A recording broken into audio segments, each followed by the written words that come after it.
রোজা রেখে প্রায় ৬০ জন মানুষের রান্না কিভাবে করলাম তাই আজকে আপনাদেরকে জানাবো। আসসালামু আলাইকুম, আমি হচ্ছি রোকসানা আক্তার আখি, আইশু অ্যান্ড ওয়াসিস মম। আশা করি সবাই অনেক ভালো আছেন। আলহামদুলিল্লাহ আমিও অনেক ভালো আছি। তো যে যেখান থেকে দেখছেন আমার ভিডিওটা কমেন্টস করে আমাকে জানাবেন, আমার পাশে থাকবেন। আজকে আমাদের বাসার আমরা আর কি ইফতারির একটা আয়োজন করেছিলাম। সেখানে আশেপাশে থেকে প্রতিবেশী থেকে শুরু করে নিজের আত্মীয় স্বজন থেকে শুরু করে সবাইকে একটা রমজান জন্য ইফতারির একটা আয়োজন করেছিলাম। এই কারণে আজকে অনেকজনের রান্নাবাড়া করা ছিল।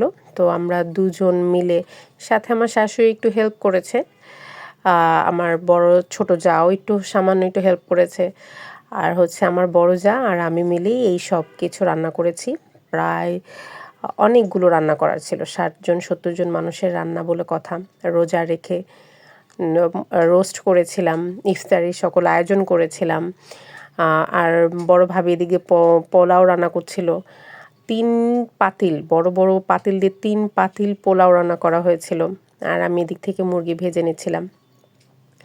তো আমি জানি না আমার ভিডিওগুলো কেমন হয় বা আমি ভালো করে বানাতে পারি কি না, যেহেতু এখন শুরু করছি বা আগের থেকে অতটা করা ছিল না। তো এখন রেগুলারিটি মেনটেন করছি যে সব কিছু ঠিকঠাক মতো যেন করা যায়। যেহেতু খুলেছি প্রফেশনাল হিসাবে, কিন্তু হচ্ছে অতটা পারি না, আস্তে আস্তেই শিখছি। সবাই পাশে থাকবেন আশা করি। আর হচ্ছে এই টুকিটাকি এই নিজের ভিডিওগুলো দেই বা বাচ্চাদের নিজের ঘরের। আমি চাই সবাই দেখেন, সবাই আমাকে একটু মোটিভেশন দেন, কারণ হচ্ছে মাঝে মধ্যে মনে হয় যে আসলে কিছু হচ্ছে না, বাদ দিয়ে দেই। আসলে মাঝে মধ্যে এরকমটা লাগে, পরে আবার ভাবি যে এত দূর কষ্ট করে আসলাম, আরেকটু ট্রাই করি। তো যখন দেখি যে কোনো একটা ভিডিওতে অনেক মানুষ দেখছে বা আপনারা অনেকেই দেখছেন, তখন জিনিসটা খুব বেশি আনন্দ লাগে, তখন করতে আরও বেশি উৎসাহিত বোধ করি। তো এই আর কি, সবাই পাশে থাকবেন অতটুকু আশা করি। এই যে এখন আমি রোস্টের জন্য পেঁয়াজ সব ভালো করে ভেজে নিচ্ছি, কারণ হচ্ছে রোস্টের মেনটা তো থাকে এই পেঁয়াজের মধ্যেই, বুঝলে, কারণ হচ্ছে এছাড়া তো আর কিছু দেয়া যায় না গ্রেভি করার জন্য। তো এই পেঁয়াজ এদিক দিয়ে আমি ভুনে নিচ্ছি, আর ওদিক দিয়ে আমার বড় যা হচ্ছে উনি প্রথম পাতিল পোলাও রান্না করছে। আমার শাশুড়ি মা একটু এটা সেটা কুটে কাটে দিচ্ছে। আসলে রোজা রেখে এত মানুষের আয়োজন করা, এটা আসলে অনেক বেশি একটা কষ্টসাধ্য। কারণ হচ্ছে সবাই রোজা রেখে ক্লান্ত থাকি, সারাদিন দেখা যায় যে পানি খাওয়া যায় না, সেই রান্নাঘরে সেই গরমের মধ্যে বসে থাকতে হয়। কিন্তু হচ্ছে আমাদের রান্নাঘরটা মোটামুটি বেশি একটা গরম না, কারণ হচ্ছে আমাদের যে বাসা, এটা হচ্ছে আমাদের সেই অনেক পুরাতন বাসা। মানে হচ্ছে ঢাকা শহরের মধ্যে যদি কিছু বাসা গণনা করা হয় যে পাকিস্তান পিরিয়ডের বাড়ি কোনগুলো, আমাদের বাসা হচ্ছে সেরকম। তো ওইভাবেই এখানে তো দেখা যায় যে অনেক জানালা থাকে, অনেক গলি থাকে। এই আর কি, মিলে জিলে আছি আলহামদুলিল্লাহ। সবাই আমরা হচ্ছে জয়েন্ট ফ্যামিলি, সবাই মিলে থাকি। এখন আমার হচ্ছে 1 পাতিল রোস্ট, এটা পুরো রান্না করা শেষ। আরেকটাও করেছি, সেটা অবশ্য ভিডিও করিনি। এই যে এখন আমি হচ্ছে আলুর চপ বানাচ্ছি। আলু চপ এগুলো হচ্ছে আমার ও ননাস ননাস হচ্ছে ভেষণ গুলিয়ে দিয়েছে।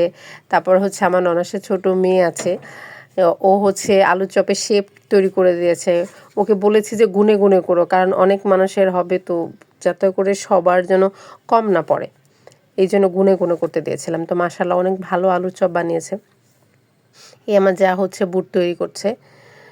আসলে সবাই মিলে যখন কোনো একটা কাজ করা হয়, ক্লান্তি লাগে ঠিক আছে, কিন্তু হচ্ছে একটা আনন্দও কাজ করে যে আমরা সবাই মিলে অনেক কাজ করছি, এদিক থেকে কাজ করছি। তারপর হচ্ছে আমার বড় যার ছেলের বউ আসছে, ও ওদিকে দেখা যায় যে তরমুজ কাটতেছে, ফলগুলো রেডি করতেছে। তারপরে হচ্ছে আমার ছোট দেবর আছে, দেখা যায় যে ও একটা কিছু করতেছে লোকদের খাওয়ানোর জন্য। তারপর হচ্ছে আমার ননাসের ছেলে আছে, ও যেমন ধরেন প্যাকিং করতে সাহায্য করতেছিল।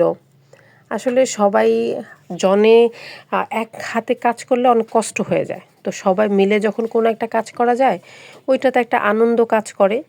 ক্লান্তি লাগে অবশ্য, কিন্তু একটা আনন্দও কাজ করে যে না সবাই মিলে একটা কিছু করছি, ভালোও লাগে। এখন দেখেন এখন এই পেঁয়াজগুলো বানাবো। তো সবাই খাওয়ার পরে বলেছে মাশাল্লাহ ভালো হয়েছে রান্নাটা। এখন আপনাদের দেখে কি মনে হয় যে আসলে ভালো লেগেছে কিনা? আর সবচেয়ে বড় কথা হচ্ছে লং ভিডিওতে কিভাবে ভয়েস দিতে হয় বা কি কথা বলতে হয়, আসলে আমার এই সম্পর্কে কোনো আইডিয়াই নেই। ঠিক আছে, অনেক দিন ধরে ভিডিও বানাচ্ছি, কিন্তু হচ্ছে শর্টগুলো বেশি দিই বা ভয়েস একটু অ্যাভয়েড করি, যে ভয়েসটা কম দিব বা দিতে চাই না। আসলে একটা নার্ভাসনেস কাজ করে যে আসলে পারবো কি পারবো না। যেমন ধরেন আমি যে কি বলবো বা কি বলছি, অনেকটা কিন্তু আমি বুঝে উঠতে পারছি না, কিন্তু তারপরেও কাজ করছি, এগিয়ে যাচ্ছি। আশা করি আপনাদের ভালো লাগবে। ভালো লাগুক বা খারাপ লাগুক কমেন্টস করে জানাবেন, তাহলে হবে কি আমি একটা উৎসাহিত হব বা আর একটু বলার সুযোগ পাবো। এই যে দেখেন সবাই মিলে, এখানে আমার হাজব্যান্ড আছে, আমার হচ্ছে বড় ননাসের ছেলে আছে, আর হচ্ছে আমার হাজব্যান্ড একটা ফ্রেন্ডও আছে। যেহেতু অনেক মানুষের খাবার দাবার ওদিক থেকে আমরা রেডি করে এদিকে নিয়ে আসছি, আর তারা হচ্ছে সব প্যাকিং করছে, ঘর থেকে সব প্যাকিং করে দেন হচ্ছে অন্য জায়গায় নিয়ে যাব, কারণ বাসায় এত মানুষের আয়োজন খাওয়ানো যায় না। এখানে 3-4টা রুম মিলে বসে সবাইকে খাওয়াচ্ছে। আসলে যখন সব কিছু সব ঠিকঠাক হয়ে গেছে বা সবাইকে একটা তৃপ্তি পেয়েছে, তখন মনে হয়েছে যে না কষ্ট সার্থক হয়েছে। তো কাদের ভালো লাগলো অবশ্যই